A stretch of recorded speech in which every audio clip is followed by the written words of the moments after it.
Hello student, आज हम पढ़ते हैं आपका सिविक्स का चैप्टर नंबर 1 कॉन्स्टिट्यूशन। और इसमें जो आज हमारा टॉपिक है why does a country need a constitution, इसके बारे में मैंने आपको थोड़ा सा इंट्रोडक्शन दिया था वीडियो, फर्स्ट जो वीडियो मैंने बनाई थी उसके अंदर।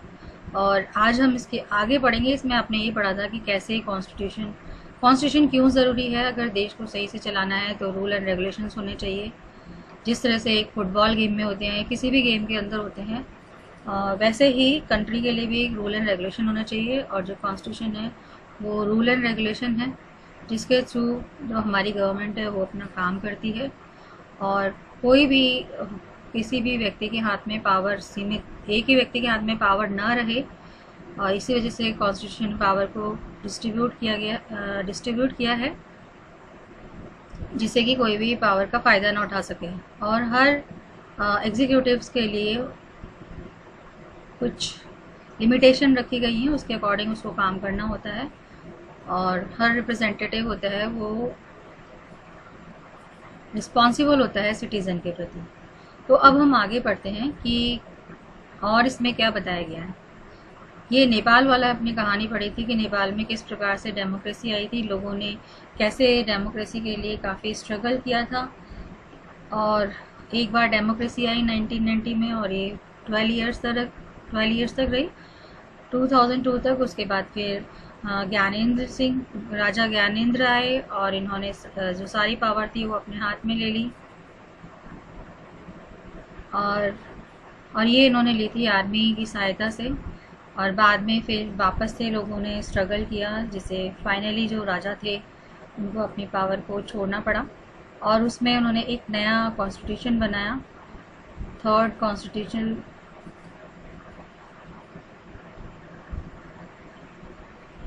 थर्ड पार्लियामेंट बनाई थी। और उन्होंने पॉलिटिकल पार्टी से कहा था कि अब आप लोग गवर्नमेंट बना सकते हैं। 2007 के अंदर जो इंटरिम कॉन्स्टिट्यूशन था वो बना, उनका कॉन्स्टिट्यूशन तैयार हो गया। तो ये नेपाल के बारे में था। अब हम पढ़ते हैं, let us try and understand what we mean by this through two contrasting situation. कि ये दो कॉन्ट्रास्टिंग सिचुएशन के थ्रू हम ये समझने की कोशिश करते हैं in recent history of Nepal. और रिसेंट हिस्ट्री जो है नेपाल की, उससे a country that borders India. और नेपाल एक ऐसी कंट्री है जो कि इंडिया के नॉर्थ में है। Until quite recently Nepal was monarchy. और कुछ समय पहले जो नेपाल था वो मोनार्ची था।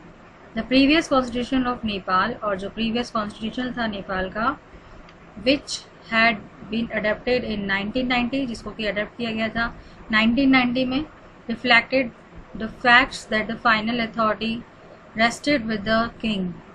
और जब इसको अडेप्ट किया गया था 1990 में, तो जो फाइनल अथॉरिटी थी वो राजा के हाथ में हुआ करती थी। और पीपल मूवमेंट, फिर लोगों ने मूवमेंट किया नेपाल के अंदर और कई डिकेड्स तक वो लड़ते रहे डेमोक्रेसी इस्टेब्लिश करने के लिए। 2006 के अंदर finally succeeded in putting an end. और 2006 के अंदर ये सक्सेस हो गए और राजा की जो पावर थी वो ख़त्म हो गई। Now the people have right. अब लोगों के पास कॉन्स्टिट्यूशन है to establish Nepal as a democracy, और जिसमें नेपाल को एज अ डेमोक्रेसी इस्टेब्लिश किया है। The reason that they do not want to continue, और जो रीज़न है कि वो नहीं चाहते थे that with the previous constitution, जैसे पहला उनका जो कॉन्स्टिट्यूशन चला रहा था उसको वो पसंद नहीं करते थे। और इसका कारण ये था कि it does not reflect the idols, क्योंकि ये जो कंट्री के आइडल्स थे उसको रिफ्लेक्ट नहीं करता था। And that they want Nepal to be, और ये चाहते थे कि जो नेपाल है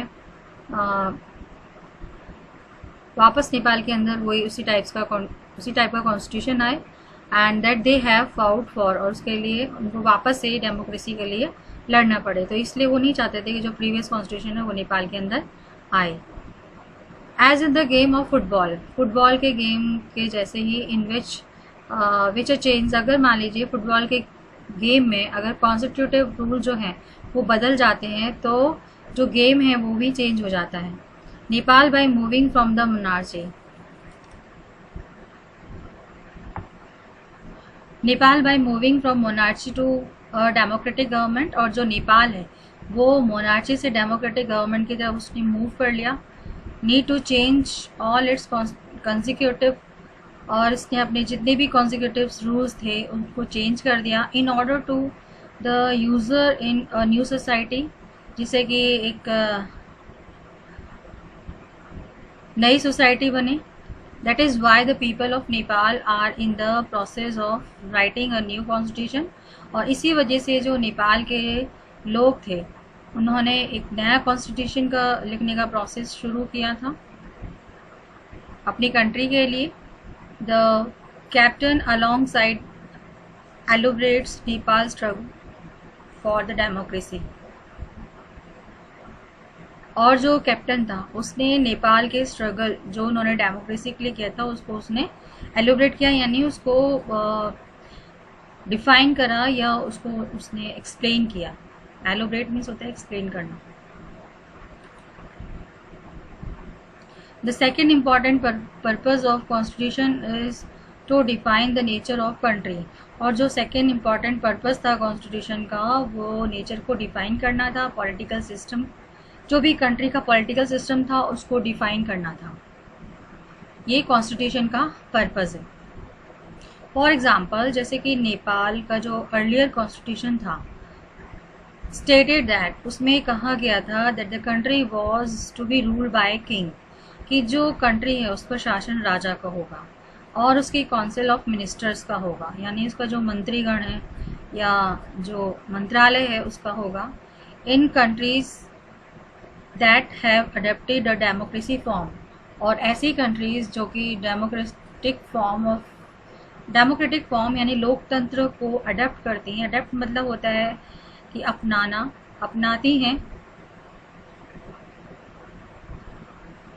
डेमोक्रेटिक गवर्नमेंट को। और पोलाइटी मीन्स होता है राजनीति, क्योंकि ये पॉलिटिक्स से बना हुआ वर्ड है पोलाइटी। तो जो डेमोक्रेटिक गवर्नमेंट या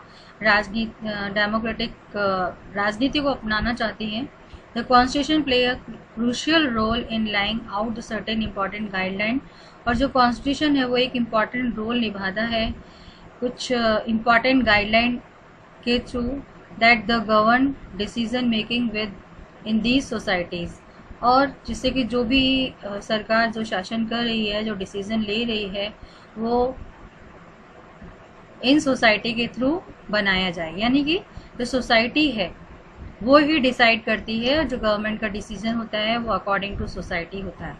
तो डेमोक्रेसी का मतलब होता है कि लोगों की सरकार, लोगों के लिए और लोगों के द्वारा बनाई गई सरकार, तो उसको डेमोक्रेसी कहते हैं। और डेमोक्रेसी के अंदर लोग ही अपनी सरकार को चुनते हैं और वो अपने रिप्रेजेंटेटिव को चुनते हैं, और वो रिप्रेजेंटेटिव सिटीजन्स के लिए रिस्पॉन्सिबल होते हैं। सिटीजन मतलब होता है नागरिक, उनके लिए रिस्पॉन्सिबल होते हैं। इन डेमोक्रेसी के अंदर वी चूज आवर लीडर, हम अपने लीडर्स को चूज करते हैं, चुनते हैं। तो ये डेमोक्रेसी का इन्होंने बताया डेमोक्रेसी क्या होती है। तो डेमोक्रेसी के अंदर वी चूज आवर लीडर, हम लोग अपने नेताओं को चुनते हैं, so that they can exercise power, जिससे कि वो जो पावर है उसको यूज़ कर सकें और रिस्पॉन्सिबली ऑन बिहाफ, और वो हम जो सिटीज़न हैं उनके प्रति रिस्पॉन्सिबल बने। However there is always the possibility, और हालांकि हमेशा ये पॉसिबिलिटी बनी रहती है that these leader might misuse their authority, कि ये जो लीडर हैं वो अपनी अथॉरिटी यानी कि अपनी जो पावर है उसको मिसयूज़ कर सकते हैं। मिसयूज़ मतलब गलत यूज़ करना। And the constitution usually provide, और जो संविधान, कॉन्स्टिट्यूशन को हिंदी बोलते हैं संविधान, ये एक सेफगार्ड प्रोवाइड करता है अगेंस्ट दिस मतलब जो लीडर मिसयूज़ कर रहे हैं अपनी पावर का, उसके खिलाफ। तो कॉन्स्टिट्यूशन है वो एक सेफगार्ड का काम करता है। This misuse of authority can result, और ये जो मिसयूज़ है अथॉरिटी का, पावर का, ये रिजल्ट, इसके परिणाम स्वरूप ग्रॉस इनजस्टिस होती है, मतलब सभी जगह लगभग अन्याय होने लग जाता है। As demonstrated in the classroom situation below, जैसा कि डेमोन्स्ट्रेटेड मतलब होता है दिखाया जा रहा है, जैसे कि इस क्लासरूम के अंदर शो किया जा रहा है। अब इसमें क्लासरूम की कहानी को लिया गया है कि एक सुरेश जो है वो मॉनिटर है, ये सुरेश है और ये मॉनिटर है क्लास का। और ही इज़ बुली। बुली मतलब होता है ये सबको परेशान करने वाला एक बच्चा होता है, मतलब सबको तंग करने वाला। इसके जो क्लासमेट्स होते हैं वो इसको पसंद नहीं करते हैं। Not too fond of him.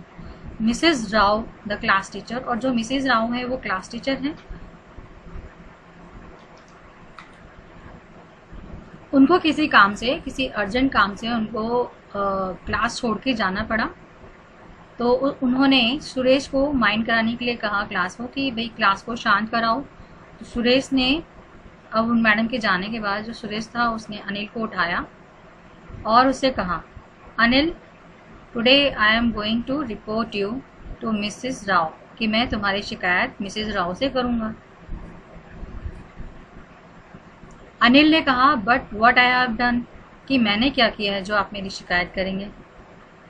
जब मिसेस राव वापस आई क्लास के अंदर तो जो सुरेश था उसने मिसेस राव से शिकायत की अपनी मैडम से कि ma'am while you were away, जब आप बाहर थे तो अनिल टॉकिंग लाउडली, जो अनिल है वो ज़ोर ज़ोर से बातें कर रहा था और क्लास को डिस्टर्ब कर रहा था, disturbing the class. He would not listen to me, वो मुझे नहीं सुन रहा था, जो मैं उससे कर रहा था वो मेरी बात नहीं मान रहा था। अनिल, अब मैडम ने क्या किया कि अनिल को डांट दिया। Anil, you will have to stay back after the school, तुम्हें स्कूल के बाद यहाँ रुकना होगा और तुमको 100 टाइम्स लिखना है कि तुम class, I will not disobey the class monitor, मैं क्लास मॉनिटर को डिसओबे नहीं करूँगा या उसकी आज्ञा का उल्लंघन नहीं करूँगा, मतलब उसने जो कहा है उसको मानूंगा। But ma'am I did not do anything, अब ये अनिल बोल रहा है मैडम से कि मैंने कुछ नहीं किया, क्योंकि मैडम ने जो रिस्पॉन्सिबिलिटी दी थी वो सुरेश को दी थी और सुरेश ने अपनी पावर का मिसयूज़ किया। अगर ये चाहता तो अपनी पावर को सही से यूज़ कर सकता था। तो ऐसे ही जो इंडिया, जो कंट्री है उसके अंदर भी जो पॉलिटिकल लीडर्स होते हैं वो अपनी पावर को मिसयूज़ करते हैं और इसमें जो बेकसूर लोग होते हैं वो मारे जाते हैं या उनको अत्याचार सहना पड़ता है। इन डेमोक्रेटिक सोसाइटी के अंदर the constitution often lay down, जो कॉन्स्टिट्यूशन है वो उसके अंदर रूल्स लिखे हुए होते हैं डेमोक्रेटिक सोसाइटी के अंदर, that guard against the misuse of power, जो कि रक्षा करता है पॉलिटिकल, जो कि रक्षा करता है कि जो पॉलिटिकल लीडर है वो अपनी पावर को मिसयूज ना करे। In the case of Indian constitution, अगर हम इंडियन कॉन्स्टिट्यूशन के केस में बात करें तो you will read more letter in this chapter, इस चैप्टर के अंदर आप आगे और पढ़ेंगे और बहुत सारे ऐसे लॉज हैं। लॉ मतलब होता है कानून, लॉ मीन्स होता है कानून, तो बहुत सारे ऐसे कानून हैं contain in the section on fundamental rights, और सेक्शंस हैं फंडामेंटल राइट्स से related. Do you recall the chapter on the Dalit writer, और क्या आपको याद है ये जो चैप्टर है ये दलित राइटर थे, इन्होंने लिखा था ओम प्रकाश वाल्मीकि। इसके बारे में जो 7th क्लास की बुक है उसमें इसमें लिखा गया था कि जो ओम प्रकाश वाल्मीकि थे उनका एक्सपीरियंस स्कूल के अंदर क्या हुआ था, ये 7th क्लास की बुक में इसमें आपने पढ़ा होगा। इन दैट चैप्टर, उस चैप्टर के अंदर we talk about the discrimination, उसमें भेदभाव की बात की थी कि ओम प्रकाश के साथ भेदभाव होता था क्योंकि वो दलित था। दलित मतलब होता है गरीब, और जो नीची जाति के व्यक्ति होते हैं उनको दलित कहा जाता है। You read about how Indians, और आपने पढ़ा कि किस प्रकार से जो इंडियन कॉन्स्टिट्यूशन है वो गारंटी देता है right to equality, right to equality की सभी पर्सन्स को, and say that no citizen can be discriminate, और ये कहता है कि किसी भी सिटीजन के साथ डिस्क्रिमिनेशन नहीं होना चाहिए रिलीजन, रेस, कास्ट और जेंडर और प्लेस ऑफ बर्थ के अकॉर्डिंग। और जो right to equality is one of the fundamental right, और ये एक ऐसा फंडामेंटल राइट है जो कि गारंटी देता है, जो फंडामेंटल राइट की जो गारंटी है ये कॉन्स्टिट्यूशन के थ्रू दी गई है। और राइट टू इक्वलिटी है, ये फंडामेंटल राइट का ही एक राइट है। यानी राइट टू इक्वलिटी का मतलब होता है कि समानता का अधिकार, और ये जो अधिकार है ये हमें फंडामेंटल राइट्स के थ्रू मिला है। और जो फंडामेंटल राइट्स हैं ये इंडियन कॉन्स्टिट्यूशन ने गारंटी के रूप में सिटीजन्स को दिए हैं कि अगर कोई इनके राइट्स को छीनता है तो वो उसके खिलाफ अपील कर सकते हैं कोर्ट में।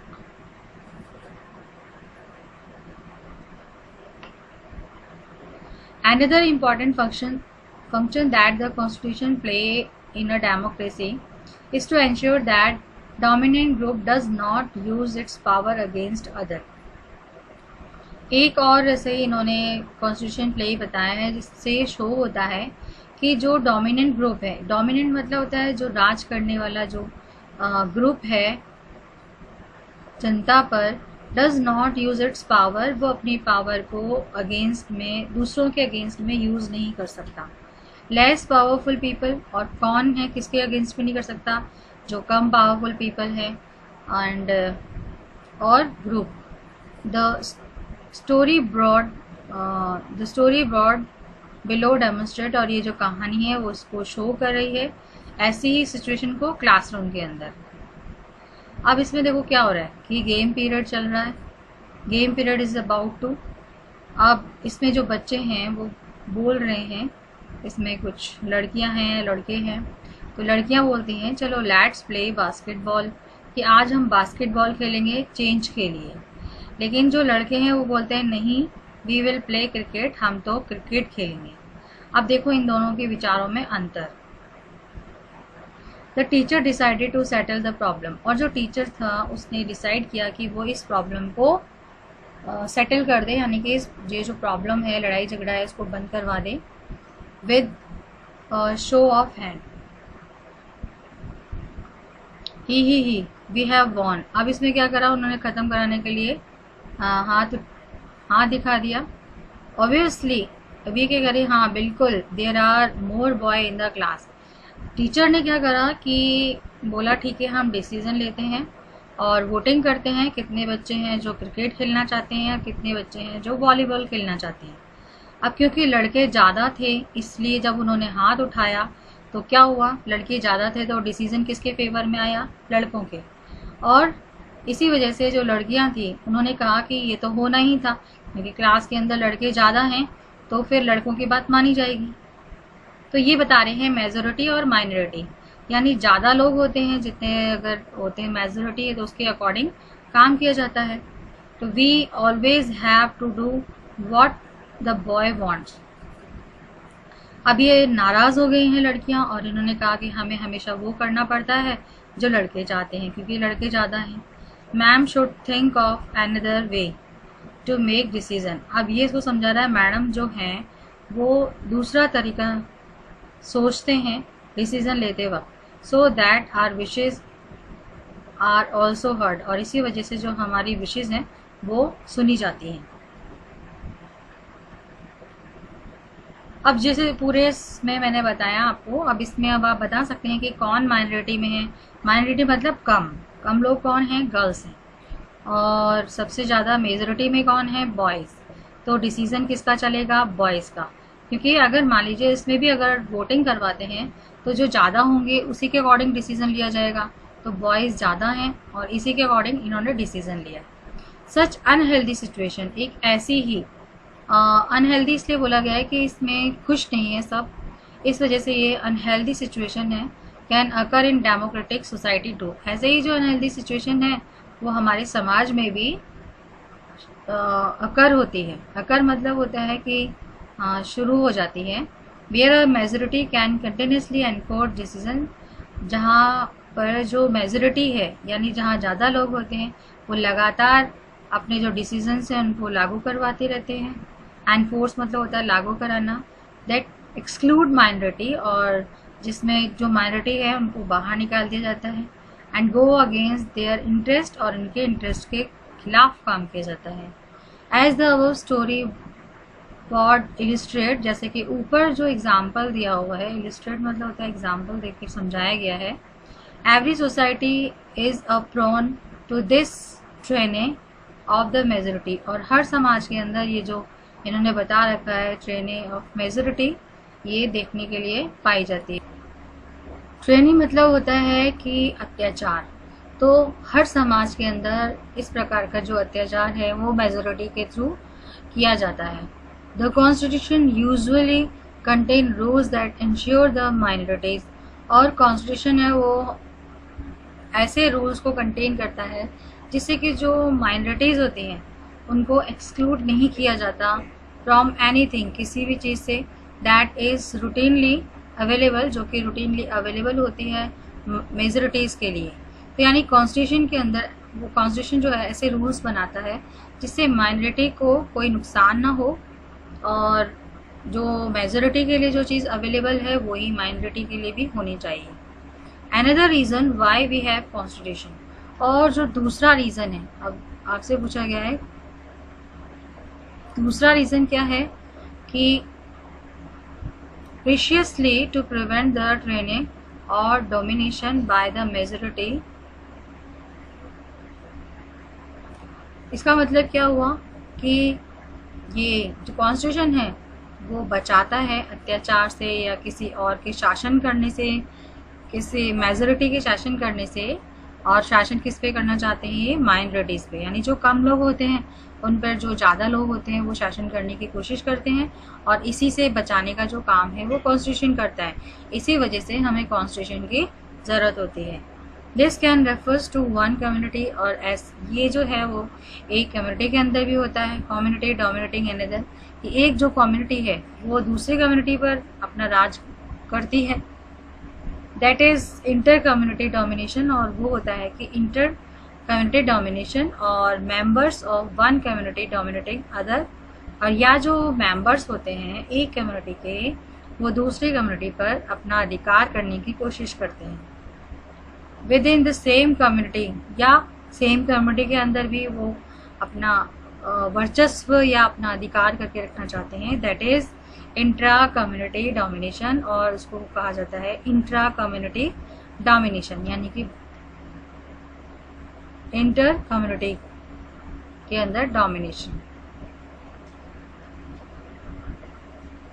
तो ये था आपका मेजॉरिटी माइनॉरिटी, और कैसे जो सिचुएशन है उसमें बताया गया कि एक सही व्यक्ति भी गलत हो जाता है, और जो रिप्रेजेंटेटिव्स होते हैं, जो लीडर्स होते हैं, वो अपनी पावर का मिसयूज़ करते हैं। The third significant reason why, अब तीसरा रीज़न क्या है, देखो वो सेकंड रीज़न वो था, थर्ड रीज़न ये है कि why we need constitution is to save us from our self, कि अपने आप को बचाना अपने आप से, अपने लोगों से।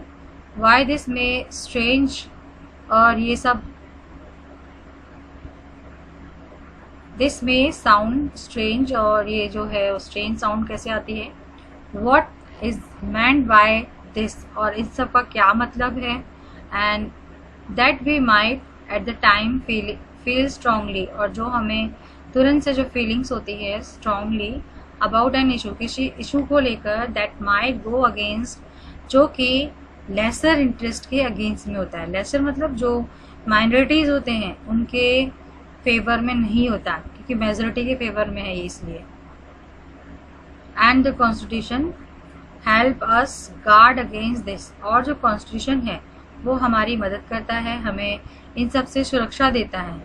अब ये इन्होंने एक और स्टोरी बोर्ड बता दिया, below to understand this chapter, इस चैप्टर को समझने के लिए। अब देखो इसके अंदर बता रखा है कि शबनम, जो शबनम है is in a fix, she has a decision to make, मतलब इसको फिक्स कर दिया है कि यही डिसीजन लेगी।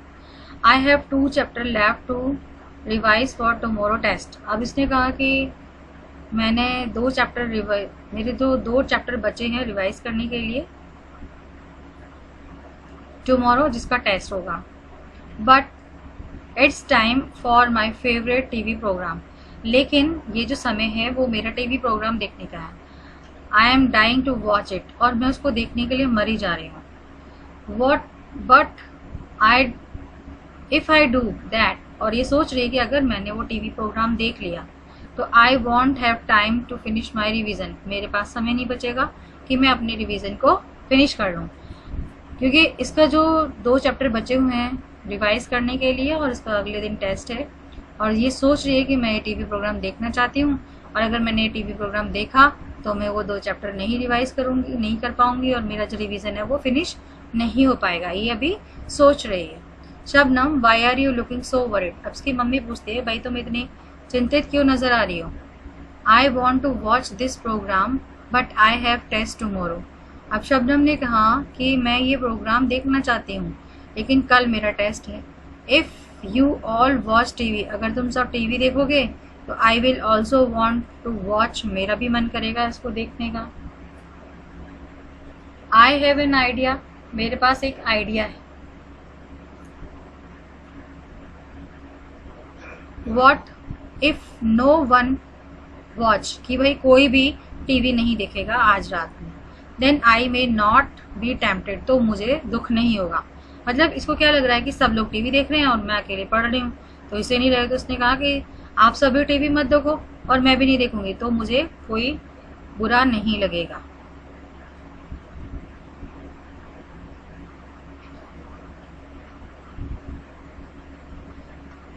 सिमिलरली द कॉन्स्टिट्यूशन, ठीक इसी प्रकार से जो कॉन्स्टिट्यूशन है वो मदद करता है टू प्रोटेक्ट अस, बचाता, हमारी रक्षा करता है अगेंस्ट सर्टेन डिसीजन, कुछ जो डिसीजंस हैं उनसे, that we might take that could have an adverse effect, जिसका कि हमारे ऊपर गलत, एडवर्स मतलब होता है बुरा असर पड़े, on the larger principal that the country believe in, और जो कंट्री है वो बिलीव, ऐसे प्रिंसिपल जिस पर कि कंट्री विश्वास करती है, तो उसका कहीं ऐसा ना हो कि बुरा असर पड़े, उससे ये बचाता है constitution. For example, it is possible that, और ये पॉसिबल होता है that many peoples who live in a democracy, कि जो बहुत सारे लोग होते हैं वो डेमोक्रेसी में जो रह रहे होते हैं, might come to strongly feel, उनके अंदर एक स्ट्रांगली फील होती है, एक उनके अंदर स्ट्रांग भावना होती है दैट पार्टी पॉलिटिक्स, कि जो पार्टी पॉलिटिक्स है has became so acrimonious. Acrimonious मतलब होता है एक ऐसी स्पीच जो गुस्से में दी जाती है, उसको हम एक्रीमोनियस कहते हैं। तो जो कुछ स्ट्रांगली फील्स होते हैं पॉलिटिकल पार्टी के, वो इतने ज़्यादा एक्रोमोनियस होते हैं, इतने ज़्यादा गुस्से वाले होते हैं, गुस्से में दी गई स्पीच होती है, that we need a strong dictator to set this right, और हमें उस वक्त एक ऐसे स्ट्रांग डिक्टेटर की ज़रूरत होती है कि जो इनके राइट्स को सेट कर सके। स्वेट बाय दिस इमोशन, इस इमोशन को साफ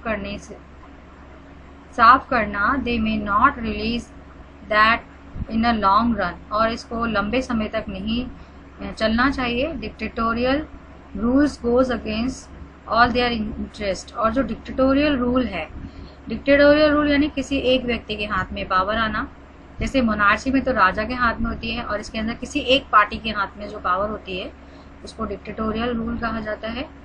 और अगर ऐसा हो जाता है, goes against all their interest, तो सबके जो इंटरेस्ट हैं उसके अगेंस्ट में चले जाते हैं, तो जो भी इमोशंस होते हैं वो ख़त्म हो जाते हैं, दे में नॉट रिलीज, और वो रियलाइज नहीं कर पाते हैं दैट इन लॉन्ग रन, लंबे समय के लिए dictatorial rules goes against all their interest, और जो डिक्टेटोरियल रूल है ये अगेंस्ट में चले जाते हैं उन सबके इंटरेस्ट के।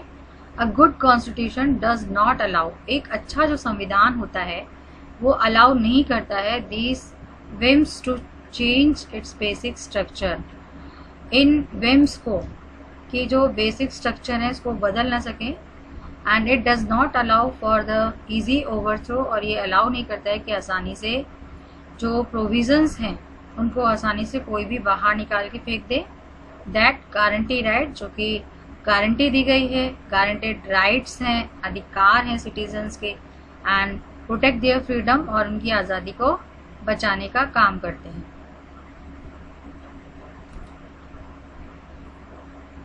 फ्रॉम द अबव डिस्कशन, ऊपर जो डिस्कशन है उससे आप ये समझ चुके होंगे दैट यू विल अंडरस्टैंड, आप समझ रहे होंगे that constitution play a very important role. जो कॉन्स्टिट्यूशन है वो एक बहुत ही इंपॉर्टेंट रोल निभाता है डेमोक्रेटिक सोसाइटी के अंदर। Now let us try and understand way in which the above points get translated. और अब हम समझते हैं कि जो ऊपर जो पॉइंट्स दे रखे हैं उनको ट्रांसलेट किया जाए इनटू सर्टेन आइडियाज, कुछ आइडियाज के अंदर, एंड रूल्स बाय स्टडिंग सम की फीचर्स, और कुछ ऐसे रूल्स जो कि की फीचर्स हैं उसके बारे में हम पढ़ेंगे इंडियन कॉन्स्टिट्यूशन के। तो ये जो आपके इंडियन कॉन्स्टिट्यूशन के की फीचर हैं ये आपको नेक्स्ट वीडियो में बताऊंगी। तब तक आज जो मैंने इसको पढ़ाया है उसको आपको रिवाइज करना है और पढ़ना है। और आप देखिए इसमें क्या क्या बता रखा है, माइनॉरिटी और मेजॉरिटी की पावर्स के बारे में बता रखा है, किस प्रकार से जो ये माइनॉरिटीज़ हैं इन पर मेजॉरिटी अपने अधिकार दिखाते हैं, अपने डिसीजंस फॉलो करने को मजबूर करते हैं। तो ये सारी चीज़ें मैंने आपको आज बताई थी। इसके अलावा मैंने बताया था कैसे जो पॉलिटिकल लीडर होता है वो अपनी पावर का मिसयूज़ करता है, एक स्टूडेंट्स के थ्रू, एक मॉनिटर के थ्रू। इस चीज़ को क्लियर किया गया था। सो इसको एक बार अच्छे से पढ़ना। Okay, bye, have a nice day.